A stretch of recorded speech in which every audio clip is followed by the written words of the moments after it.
तो guys Stalin India fluorochemical limited में अगर हम ऊपर से लेके नीचे तक का अगर मेजर करके देखें तो 30 से लेके 35% का यहाँ पे डाउनफॉल आ चुका है। और मेन बात यह है कि इसमें रोज लोअर सर्किट लग रहा है। यहाँ पे आप जैसे कि देख सकते हो लगातार 5-6 दिन से जो है इसमें लोअर सर्किट लगाता जा रहा है शेयर। अब इसमें क्या करना चाहिए, लोअर सर्किट आखिर हट कब सकता है, तो इस वीडियो में पूरी बात करेंगे और आपको बताऊंगा लोअर सर्किट हटने के कब तक चांसेस हैं। बस आई हो आपने वीडियो को अभी तक लाइक कर दिया होगा, लाइक नहीं किया तो इसको लाइक करके एक कमेंट कर दो कि आपने अगर ये शेयर ले रखा है तो किस रेट पे ले रखा है, और अगर आपके पास ये शेयर है तो कितने रेट पे ले रखा है ये तो लिखना। उसके साथ ये भी लिखना कि ये शेयर में आपके पास कितनी क्वांटिटी है, क्योंकि अगर मेरे को क्वांटिटी पता होगी तो मैं आपको अच्छे से हेल्प कर पाऊंगा, ठीक है। और चैनल को सब्सक्राइब कर देना ताकि आप हमारी फैमिली से जुड़ जाओ। अब मैं आपको वीडियो में सीधे बताऊंगा कि ये शेयर आखिर कहाँ तक गिर सकता है। उससे पहले हम कंपनी के पहले फाइनेंशियल देख लेते हैं। जैसे कि मैंने आप लोगों को कमेंट में भी बताया था कुछ लोगों को कि आज के दिन हम कंपनी के फाइनेंशियल चेक करेंगे कि आखिर लॉन्ग टर्म में ये कंपनी कैसा परफॉर्म कर सकती है, क्योंकि मेन जो भी चीज़ होती है वो आती है फाइनेंशियल से। अगर कंपनी के फाइनेंशियल फंडामेंटली अगर स्ट्रॉन्ग स्टॉक नहीं होगा तो जो है कंपनी जो है आगे जाके आपको लॉस ही कराएगी। मेन होता है फंडामेंटल। तो हम पहले जल्दी से फंडामेंटल देखेंगे, उसके बाद हम चार्ट में आके डिस्कस करेंगे या कि ये शेयर किस लेवल पे आके जो है रुक सकता है। और मैंने आप लोगों के काफ़ी अच्छे कमेंट मैंने पढ़ा, उसके साथ साथ मैंने एक और कमेंट पढ़ा था जो मैं आपको पढ़ के बताना चाहता हूँ, क्योंकि ये कमेंट थोड़ा सा मेरे को अच्छा लगा। इन्होंने भले फ्रस्ट्रेशन में आके ये चीज़ कही हो बट ये चीज़ बहुत अच्छी है, तो मैं आपको सीधे कमेंट पढ़ के बताना चाहता हूँ। और सट्टेबाजी अंदरूनी हो रही है, स्टॉक इतना गिर सकता है जितनी कि किसी को कल्पना भी नहीं हो सकती। मैं भी फंसा हूँ, जब अपर सर्किट लगता है पैसा स्क्रीन में बढ़ते हैं तब हमारी अकल मर जाती है। अब देखते हैं कि कितनी मारेगी यह कंपनी। तो भाई बात तो इनकी बहुत सही है।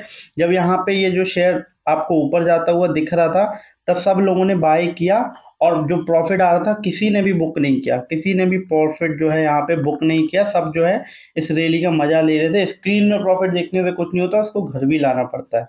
उसके बाद अब जब गिर रहा है, लोअर सर्किट लगा रहा है, जिन्होंने जो निकल गए प्रॉफिट बना के उनके लिए तो मजा था, लेकिन जो यहाँ पर फंसे हैं ना उनके लिए सजा है। भाई मेरे पास अभी कमेंट आए, कुछ लोग 400 में रेट में लेके फंसे हैं, जिनका पैसा यहाँ पे दो अभी रेट चल रहा है 289। मतलब सोचो उनका 25-30% तो उड़ चुका है। समझ रहे हो, 25-30% उन्होंने 1 लाख लगाया होगा अगर, तो उनके जो है अभी सिर्फ उनके पास उनको शो हो रहा होगा 70,000 रुपये। मतलब 30,000 तो उनके गए। सब लोगों की मेहनत की कमाई होती है। तो भाई इसलिए कहता हूँ सोच समझ के स्टॉक में पैसा डाला करो, कंपनी देख के डाला करो। अब जल्दी से फाइनेंशियल डिस्कस करते हैं, उसके बाद चार्ट पे आते हैं, ठीक है। तो यहाँ पे ये गाइस सबसे पहले आप देख लो, यहाँ पे मार्केट कैप कंपनी का है 2293 करोड़। इसका मतलब कंपनी जो है वो स्मॉल कैप में आती है, ठीक है। स्मॉल कैप में आती है कंपनी, मतलब छोटी कंपनी है। अब आपको एक चीज बता दूं, मैं काफी लोगों को ये कहते हुए सुना होगा, कई बार मैंने भी ये चीज कही है कि पैसा जो है बड़ी कंपनियों में लगाना चाहिए जो कंपनियां डूबती नहीं है। लेकिन आप एक बात ध्यान रखो, जो मोटा पैसा बनता है ना, 100x रिटर्न बनते हैं या फिर 1000x रिटर्न भी बनते हैं काफी स्टॉक में, वो जो है ना बड़ी कंपनियों में बनता है। वही सॉरी, वो छोटी कंपनियों में बढ़ता है। रिलायंस वाला स्टॉक जो है वो आपको नहीं, आपको रिलायंस देखो 2021 में जो है काफी लोग बोले थे रिलायंस लो, इन्फोसिस लो। आज वो कंपनी कहाँ है, वहीं की वहीं खड़ी है। 1-2-4% बस रिटर्न दिया है और वहीं की वहीं वो कंपनियां खड़ी हुई हैं। तो भाई बड़ी कंपनियों में रिटर्न कम बनता है। मेन जो पैसा बनता है शेयर बाजार से ऐसी ही कंपनियों में बनता है। ये 2200 करोड़ की कंपनी, 2300 करोड़ की, जब यहाँ पे 1 लाख करोड़ की कंपनी बन जाएगी ना, बड़ी हो जाएगी, तब आप सोचना आपका पैसा कितना गुना हो जाएगा। समझ रहे हो। तो लगाना इन्हीं स्टॉक में है, लेकिन इन्हीं स्टॉक में से आपको जैसे बोलते हैं ना वो हीरा परखना होता है, तो ऐसे ही स्टॉक लेके उनको फंडामेंटली टेक्निकली हर तरीके से चेक करके उसमें से हीरा निकालना पड़ता है।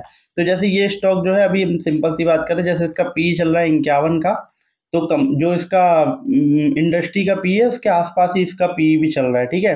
और मार्केट कैप मैंने आपको बता दिया 2300 की। अब हम आ जाते हैं हमारी सेल्स पे। सेल्स आप देखोगे 2021 की सेल्स है 118 करोड़, 2022 की सेल्स आई 186 करोड़, और 2023 की आई 226। फिर उसके बाद इनकी ग्रोथ नहीं हुई। 2024 में पता नहीं क्या हो गया, इनकी जो है सेल्स नहीं बढ़ी, 233 करोड़ ही आई, मतलब सेम ही सेल्स रही लगभग। उसके बाद 2025 में इन्होंने एक लॉन्ग जंप मारा 377 करोड़।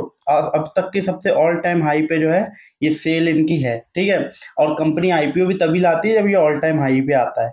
अब आ जाते हैं एक्सपेंस कितने कर रही है कंपनी के। देखो पहले 100 करोड़ का एक्सपेंस, फिर 153 करोड़, फिर 200, फिर 209 और अब 330 करोड़। मतलब इनके एक्सपेंसेस जो है लगातार बढ़ते जा रहे हैं, जो कि नेगेटिव बात है। सेल्स बढ़ रही है, ये पॉजिटिव बात है। ऑपरेटिंग प्रॉफिट की बात करें तो ऑपरेटिंग प्रॉफिट भी तगड़ा बढ़ रहा है। पहले 14 करोड़ था 21 में, फिर 33 करोड़ हुआ, फिर वापस गिर के प्रॉफिट जो है वो 18 करोड़ हो गया। ये नेगेटिव पॉइंट है सिर्फ ये, क्योंकि यहाँ पे अगर सेल्स देखेंगे 2022 से 23 की तो वो बढ़ी थी अच्छी खासी, लेकिन यहाँ प्रॉफिट सीधे आधा हो गया। ये पता नहीं क्यों हुआ, रिसर्च करूंगा मैं। अब अगर बात करें 2024 के, तो 2024 में इनका आया 24 करोड़ प्रॉफिट और 2025 में आया 48। मतलब ऑल टाइम हाई पे प्रॉफिट भी चल रहा है 48 सीआर का। कंपनी ऑपरेटिंग प्रॉफिट लेके बैठी हुई है। नेक्स्ट चीज आती है भाई प्रॉफिट। प्रॉफिट बिफोर टैक्स देखो 10 करोड़ आया, 21 करोड़ आया, फिर जो वही जो गिरा था प्रॉफिट, जहां मैंने आपको बताया 23, तो 10 करोड़ आ गया, वापस आधा हो गया प्रॉफिट। फिर 15 करोड़ हुआ, फिर 32 करोड़, फिर 45 करोड़ में ऑल टाइम हाई प्रॉफिट जो है टैक्स के बाद जो है 48 करोड़ था टैक्स के पहले, टैक्स के बाद जो निकल के आया वो 45 करोड़ जो है यहाँ पे प्रॉफिट निकल के आया। अब मेन जो खेल है ना, आखिर शेयर गिर क्यों रहा है, आप लोग पूछते हो ना शेयर गिर क्यों रहा है। जिस भी शेयर में आप में से लिखा लो, जिस भी शेयर में यहाँ पब्लिक, जैसे देखो इसमें सबसे ज्यादा पब्लिक है, जिस भी शेयर में पब्लिक 30-40% बैठी होगी ना, वो शेयर ऊपर जाएगा ही नहीं, ऊपर जाएगा फिर गिरेगा। एंजल वन का हाल देख लो। ऐसे और बहुत बड़े बड़े शेयर हैं जिसमें पब्लिक बैठी रहती है ना, तो वो शेयर ऊपर जाता है फिर वो नीचे आ जाता है, पब्लिक बेच देती है तो वो नीचे आ जाता है। ये शेयर पता है मेन, ये शेयर जो है कब रैली देगा।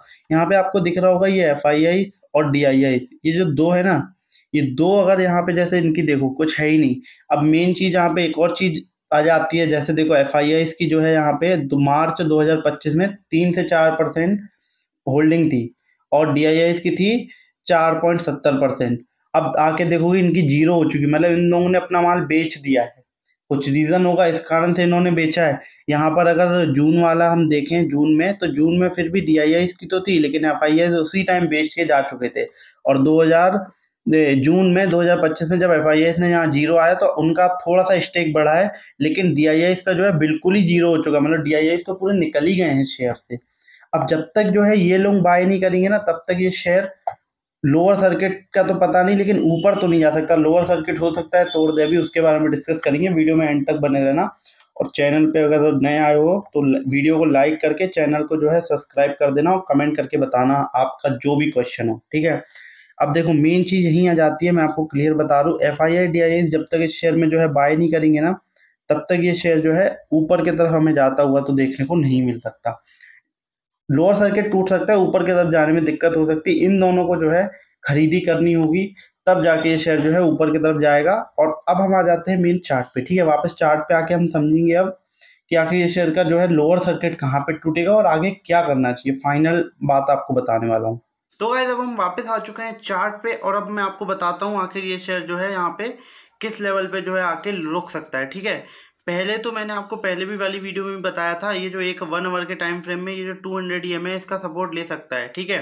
तो इसका सपोर्ट अभी तक तोड़ा तो नहीं है, बट कल के दिन अगर यहाँ पे ही ओपन हो जाए, जहाँ पे ये लोअर सर्किट लगाया है 289 पे, एग्जैक्ट इसी लेवल पे जो है यहाँ पे 200 EMA भी जा रहा है। अगर जो है कल फ्लैट ओपनिंग दे के जो है ये ट्रेडिंग चालू कर ले, मान लो 289 पे ही ओपनिंग दे के और ट्रेडिंग चालू कर दे, तो लोअर सर्किट टूट गया, ट्रेडिंग चालू हो गई। बट ये थोड़ा सा मेरे को लग रहा है, नहीं थोड़ा सा क्या, मेरे को लग रहा है ये पॉसिबल नहीं होगा, क्योंकि कोई स्टॉक जब लगातार लोअर सर्किट लगाता आ रहा है तो एकदम से ऐसे नहीं फ्लैट ओपनिंग देके ट्रेडिंग चालू कर दे, ऐसा नहीं होता है। उसमें लोअर सर्किट तो लगेगा ही। बट जो मेरा मेन जो सपोर्ट आ रहा है ना, जहाँ पे मुझे कंसर्न है कि लोअर सर्किट टूट सकता है, वो आ रहा है भाई ये वाला लेवल, 262 रुपये का लेवल। अगर मैं आपको मेजर करके यहाँ पे मैं अगर दिखाऊं कि ये कितना आ जाता है, तो जिस लेवल पे अभी खड़ा है उस लेवल से ऑलमोस्ट यहाँ से 10% का मतलब है 2 लोअर सर्किट इसमें और लग सकते हैं मेरे हिसाब से। जैसे कि मैंने आपको पहली वीडियो में भी बताया था कि जो है यहाँ से या तो पहला लोअर सर्किट लगेगा 275 के आसपास जो आता है 5%, और यहाँ से इसको ब्रेक करके जो 200 EMA है इसके ऊपर वो चला जाए शेयर। अगर ऐसा हुआ तो वेल एंड गुड। बट अगर जो है यहाँ पे 10% वाली चीज़ आ गई, मतलब 262 का लेवल इसने छू लिया, तो यहाँ से इसको पलटना ही पड़ेगा। अगर नहीं पलटा तो इस शेयर में जो है 200, ये जो आपको 216 का लेवल दिख रहा है, 220 से लेके 230 रुपए तक, इस लेवल तक जो है चीज़ें जा सकती हैं और बहुत तेज़ी से गिरावट, भले लोअर सर्किट टूट जाए उसके बाद भी गिरावट जो है, जो लॉन्ग टर्म में इसको लोअर सर्किट टूटने के बाद भी होल्ड करेंगे, तो वो जो है यहाँ तक शेयर आ सकता है अगर ये वाला लेवल इसने यहाँ पे ब्रेक कर दिया तो आप लोगों को कैसे प्ले करना है पहले ही बता दूं, कोई बाय सेल रिकमेंडेशन नहीं है मेरे कहने से, ना आप कोई भी शेयर खरीदो, ना कोई भी शेयर यहाँ पे बाय करो, ना मेरे कहने से यहाँ पे कोई भी शेयर सेल करो, बट एजुकेशन इम्पॉर्टेंट है, ठीक है। तो मेरे हिसाब से जो मैंने आपको लेवल आपको बता दिया, 262 का जो लेवल यहाँ पे निकल के आ रहा है, क्लियर कट जो है ये लेवल 262 का, ये जो यहाँ पे बनेगा सपोर्ट का काम करेगा हमारे लिए। 2 लोअर सर्किट लगाने के बाद बहुत चांसेस है कि इसका अब लोअर सर्किट टूट जाए, क्योंकि काफ़ी दिन से इसमें लोअर सर्किट लग रहा है। और एक मेन बात मैं आपको कहूँगा, जैसे मैंने आप वीडियो के स्टार्टिंग में आपको एक कमेंट उन भाई का पढ़ाया था, आपको इतना तो समझना चाहिए जब आप स्टॉक मार्केट में काम कर रहे हो, अगर हम यहाँ से लेके देखें और यहाँ पे अगर डेज भी हम नोट करें, ये देखो भाई 111% का 120 दिन में रिटर्न, ठीक है। आप यहाँ पे देख लिए ना, 110% रिटर्न आ रहा है 20 दिन के अंदर।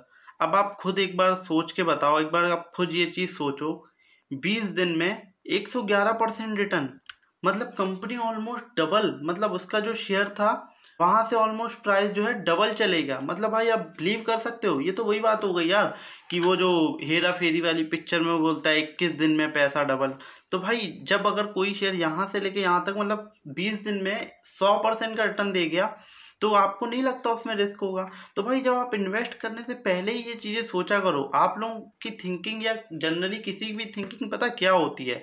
ये होती है कि जैसे ये शेयर जो है यहाँ से लेके चल रहा था, तो ये जो 100% का रिटर्न दे रहा है, रोज बढ़ रहा है, 8-10%, 5% ऐसे बढ़ रहा है, तो हम इस शेयर में पैसा लगा दें 1 लाख रुपए, और 1 लाख रुपए का जब भी वो 5% 1-2 दिन में देगा, हम अपना पैसा 5-10 हज़ार रुपए जो है 1-2 दिन में कमा के बाहर आ जाएंगे। भाई आप ये भी तो सोचो, अगर ये शेयर जो है यहाँ से 100% बढ़ चुका है, अब यहाँ पे हो सकता है जिस दिन आपने बाय किया उसके अगले ही दिन जो है लोअर सर्किट लगा दे। ऐसा तो नहीं है कि आप पहली बार देख रहे हो जो शेयर इतनी तेजी से बढ़ रहा है वो इतनी तेजी से ही गिरता है। आप ये चीज़ भी तो समझो, अगर कोई शेयर बढ़ रहा है इतनी तेजी से तो फिर वो गिरेगा भी, तो उसके लिए प्रिपेयर रहो। आप ये मत सोचो इतना लॉस हो गया, या तो उसमें पैसा ही उतना लगाओ जितना आपका अगर लॉस भी हो जाए तो आपको फर्क ना पड़े। तो ये चीज़ यहाँ पे मेन चीज़ आती है कि भाई आप पैसा कुल मिला के उतना ही लगाओ जितना आप लॉस देख सको, ऐसी कंपनियों में जो कंपनियां थोड़ी रिस्की हैं, स्मॉल कैप हैं, या तो जिस कंपनियों में ऐसी ग्रोथ देख रही है। जनरली आप खुद बताओ, ऐसी ग्रोथ कोई ये जो रिटेल बायर रहते हैं उनके खरीदने से तो ऐसी ग्रोथ नहीं आ सकती। ऐसी ग्रोथ पता कब आती है? जब जो बड़े इन्वेस्टर रहते हैं, बहुत बड़े टाइप के, जो मतलब जिनकी अलग ही बातचीत होती है, वो इन्वेस्टर यहाँ जो है पहले खरीदते हैं, फिर जो बेचते हैं, और शेयर जब नीचे आ जाता है तो नीचे के लेवल पे वो जो है या तो और माल खरीदते हैं, उनको खरीदना होता है इसलिए गिराते हैं, या तो उनका अपना जो है माल एग्जिट करना होता है, जो उनके पास पड़ा रहता है वो बेचना रहता है, तो पहले शेयर को थोड़ा बढ़ाते हैं, तो लोग उसमें इंटरेस्टेड होके बिना देखे कुछ भी घुस जाते हैं कंपनी कैसी है। और जब वो लोग घुसे तो रिटेलर जो है उसको ऊपर लेके आए, मतलब रिटेलर खरीद रहा है यहाँ पे, जब ये बढ़ रहा है तो रिटेलर खरीद रहा है, लेकिन यहाँ जब खरीद रहा है रिटेलर तो बेच कौन रहा है? जिसको एग्जिट करनी है, जो बड़े इन्वेस्टर रहते हैं जिनको एग्जिट करनी रहती है, वो यहाँ पे अपना शेयर बेच के निकल जाते हैं। फिर आप लोगों को अब बेचना होता है तो भाई कोई खरीदने वाला ही नहीं है, शेयर नीचे आ रहा है, या तो उनको ऊपर से जो है वो लोग सेलिंग प्रेशर यहाँ से लगाते हैं, जब उनको बाय करना रहता है, शेयर नीचे जा रहा है, कोई खरीदने वाला नहीं, सब बेचने वाले हैं। अब यहाँ पे जो है वो आएंगे, जैसे आपको दिखाया उनकी जो होल्डिंग है वो 0% ठीक है, वो यहाँ पे आएंगे और यहाँ पे वो बाय करेंगे और उनको जो है ऊपर प्रॉफिट थाली में परोस के मिल जाएगा। तो ये बात होती है, जो मेन जो खिलाड़ी रहते हैं वो रहते हैं बड़े इन्वेस्टर, जो बड़े, मैं समझ रहा हूँ 2-4 करोड़ की बात नहीं कर रहा हूँ, जो 100 करोड़ 200 करोड़ ऐसे में खेलते हैं ना, 100 CR 200 CR, उनकी बात कर रहा हूँ। वो लोग ये पूरे कहना नहीं चाहिए बट वही लोग ये शेयर चलाते हैं। आई होप आपको ये वीडियो पसंद आई होगी। मैंने आपको लेवल बता दिया, फिर से एक बार क्लियर कर देता हूँ। 262 का लेवल जो है वो यहाँ पे बहुत ही क्रूशियल लेवल होने वाला है। अगर इसको ब्रेक कर देता है 2 दिन के लोअर सर्किट के बाद तो भाई चीज़ें और ज़्यादा इससे नीचे आएंगी और 220 का लेवल भी वापस आ सकता है। ठीक है, अगर आप कमेंट कर लो अगर आपको किसी भी टॉपिक पे और वीडियो चाहिए या इस शेयर के बारे में कोई और जानकारी चाहिए। कल की वीडियो मत देखना, अगर आपको रिगाल रिसोर्सेज पे वीडियो चाहिए, कल हम उस पर वीडियो लेके आएंगे। अब मिलते हैं आपसे नेक्स्ट कल की वीडियो में। Bye bye.